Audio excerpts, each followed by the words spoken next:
Il y a plusieurs années, avant que les filtres Instagram ne brouillent le destin des gens et que l'amour ne devienne une transaction, Chief Ibeke n'était encore qu'Ain Kay, un jeune homme au visage lisse, à la chemise impeccable et à la langue si douce qu'elle pouvait embrouiller n'importe qui.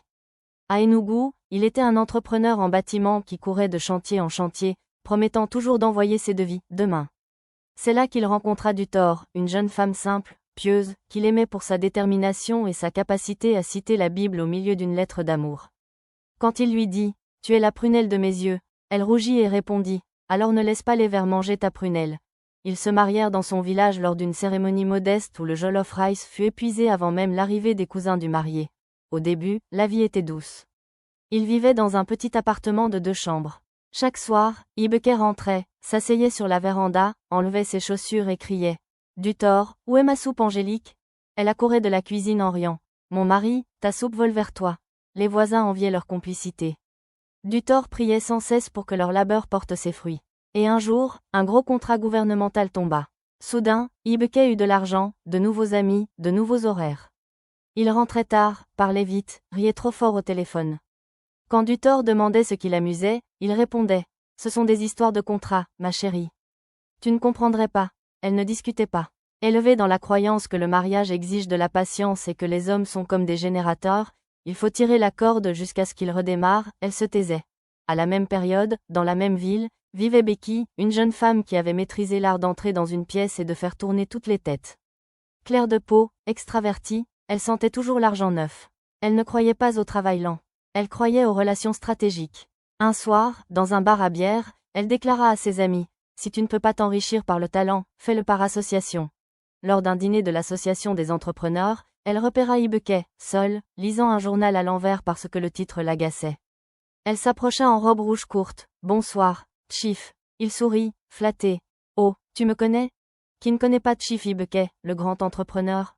répondit-elle avec assurance. Ce fut le début de la fin. Ils commencèrent à parler. Ibeke se présenta comme un homme d'affaires solitaire, marié à une femme qui ne comprenait pas la pression du succès. Becky, docteur S faux semblant, soupira « Les hommes comme vous méritent d'être choyés.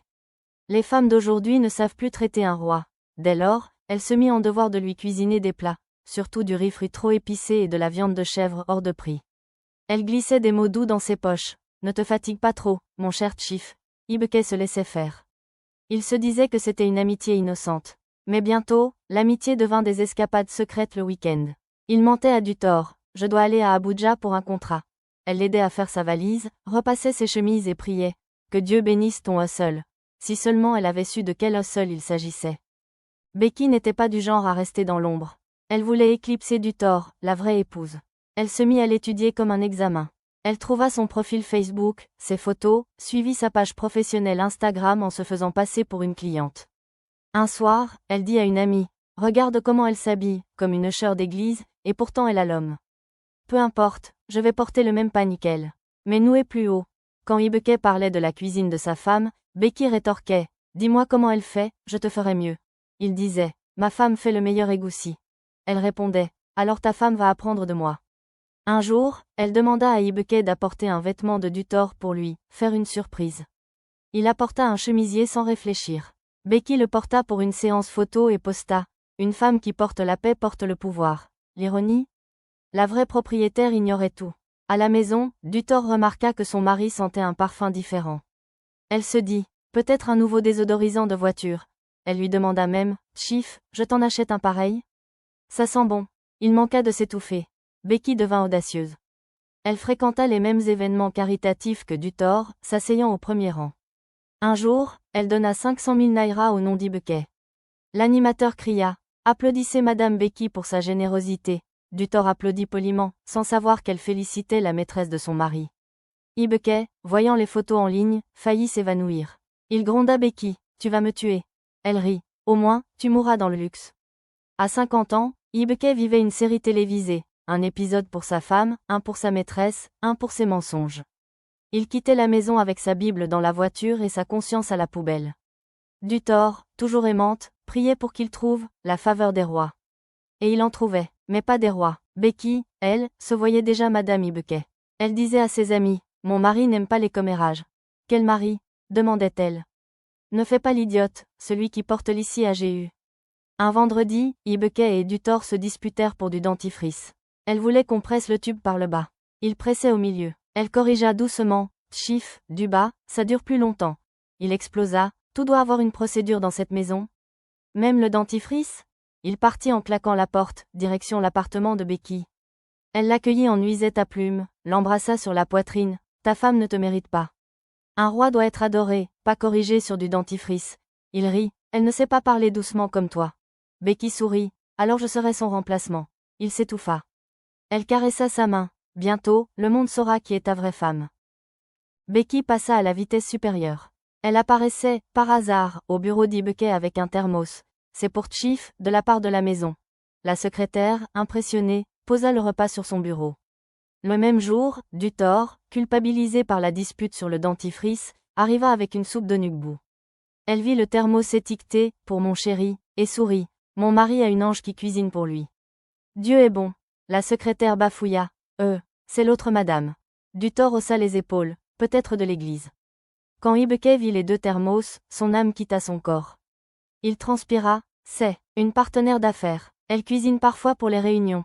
Dutor sourit. Une partenaire qui cuisine?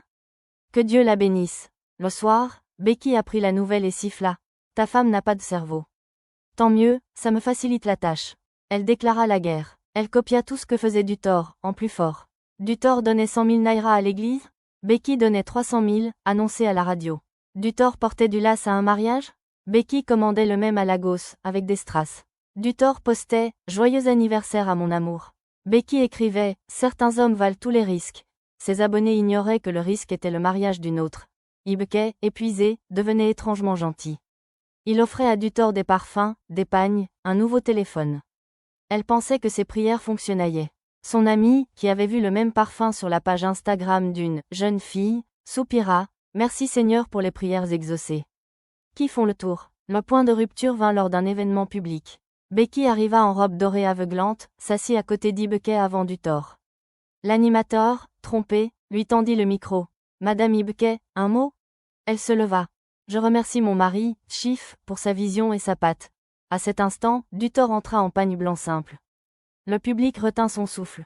L'animateur lâcha le micro. Becky se reprit. Oh, vous êtes l'autre madame. Dutor répondit calmement. Bonsoir. Ibekey but de l'eau comme on avale la culpabilité. Il bafouilla. Becky est notre consultante mode. Dutor sourit. Pas étonnant qu'elle ressemble à un mannequin. Furieuse, Becky cria au téléphone. Tu m'as humiliée. Il hurla. Je devais dire à ma femme de rester chez elle. Elle répondit froidement. Un jour, tu me présenteras. Obnubilée par le sourire serein de Dutor, Becky ne dormait plus. Elle fait semblant. Elle prépare quelque chose. Je dois la finir avant qu'elle ne me finisse. Son Village People la poussa jusqu'à Mama Deliverance, une prophétesse à Transekoulou, mi-sorcière, mi-évangéliste. Tu veux sécuriser ta place? Apporte un cheveu de l'homme, un bout de tissu de sa femme, une photo d'eux. Becky vola un cheveu dans le peigne d'Ibekey et un morceau du mouchoir cousu par Dutor. Mama Deliverance enduisit le tout d'huile rouge, le noua dans un coco. Bientôt, la femme perdra sa place. Toi, tu seras le pilier. Becky exulta, donna 50 000 naira de pourboire et rêva d'être Madame Becky Ibekey. Le lendemain, Ibekey transpirait, le cœur battant comme une sirène de police. Pourquoi mon cœur fait ça? Becky le rassura. Juste le stress. Puis il s'effondra sur son lit. Elle hurla. Les voisins accoururent. On appela un Okada, pas une ambulance, on est au Nigeria. À l'hôpital, Becky pleurait. Mon mari. Mon fiancé. Mon ami marié, mais pas comme ça. Les infirmières la regardèrent bizarrement. Dutor reçut un appel. Madame, Chief est à l'hôpital. Il s'est effondré. Elle lâcha sa cuillère, prit ses clés. À son arrivée, elle vit Becky en lunettes noires, pleurant comme dans un film. Mon amour, ne me quitte pas. Tu m'avais promis de faire de moi une madame. Dutor s'approcha. Ibekey ouvrit un œil, vit les deux femmes. Jésus, ciel ou enfer? Dutor demanda calmement. Chief, qui est cette femme? Becky cria. Celle qu'il aime. Celle qu'il a soutenue. Celle qu'il épousera. Ibekey gémit.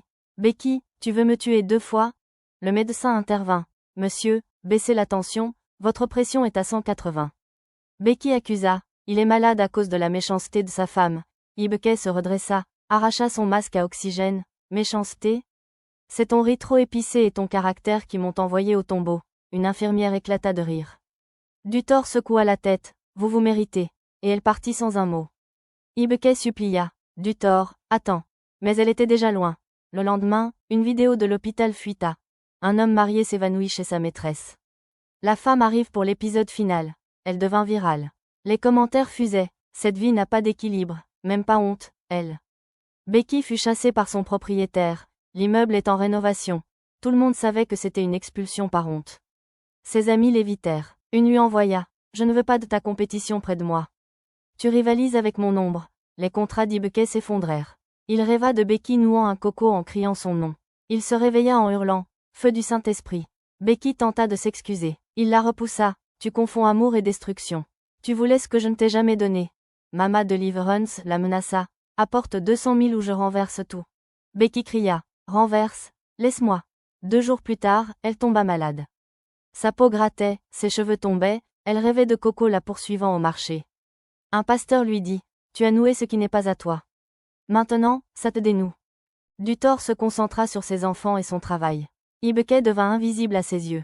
Becky réalisa qu'elle avait livré une guerre contre une femme qui ignorait jusqu'à l'existence du combat. Un soir, seule sur son balcon, elle murmura. Ce n'est plus de la compétition. C'est une punition. Ibeke perdit tout respect. Ses employés l'évitaient. Son téléphone sonnait, mais c'était pour des ragots. Becky devint la risée de la ville. Sa boutique, Golden Queen Collection, fut rebaptisée Gotish Queen Connection par les enfants. À l'église, on lui barra la porte. Sœur, pris en ligne pour l'instant. Elle partit en marmonnant, faux chrétien.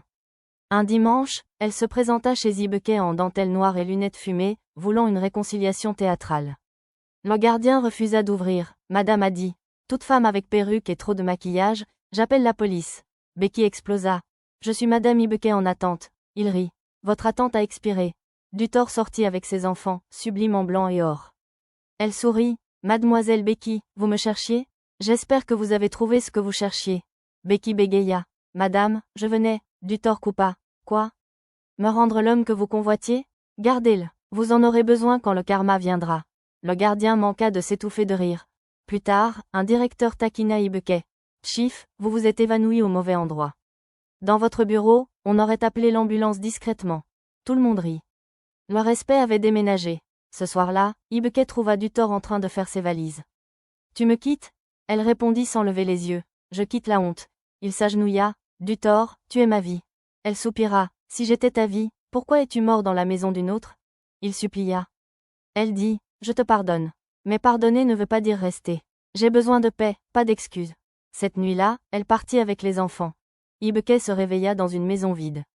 Même la bonne refusa de cuisiner. Madame n'a pas laissé d'instructions. Il pleura comme un enfant. Il avait bâti son bonheur sur de la folie. 2 mois plus tard, l'histoire faisait encore le tour de la ville. Ibeke maigrit, arrêta de teindre sa barbe, s'assit au fond de l'église. Un dimanche, il se leva. Frère, j'ai péché contre ma femme, contre Dieu, contre ma paix. J'ai laissé la luxure détruire mon destin. Ne m'applaudissez pas, apprenez de moi. Le silence tomba. Becky vivait chez sa cousine, survivant de PAP et d'orgueil. Un colis arriva. Elle pensa à de l'argent d'Ibeke. C'était une saisie. Voiture, boutique, meubles, tout était au nom de son entreprise. Elle hurla. Sa cousine soupira. Tu as bâti sur du sable emprunté. Becky vendit son iPhone, ouvrit un stand d'Akara. Ses clients riaient. Donne-moi Akara, Madame Compétition. Un jour, Dutor s'arrêta. Becky pâlit. Dutor acheta pour 2000 naira d'Akara et dit. Je ne viens pas me moquer. Je viens te dire que la paix a meilleur goût que le pouvoir. Becky pleura. Madame, j'ai rivalisé avec la mauvaise femme. Des mois plus tard, Ibeke et Dutor se réconcilièrent après Kunselin. Il portait son sac à l'église. On le moquait. Il répondait. Je porte ma paix. Becky pria un soir. Dieu, si tu me fais épouse un jour, ne laisse pas une autre femme être mon mal de tête. Fin. Merci d'avoir suivi cette histoire jusqu'au bout. Si elle vous a fait rire, réfléchir ou même verser une larme, likez, partagez avec vos proches et abonnez-vous pour ne pas rater la prochaine. Dites-moi en commentaire, qui a gagné à la fin? La paix ou le karma? À bientôt pour une nouvelle saga.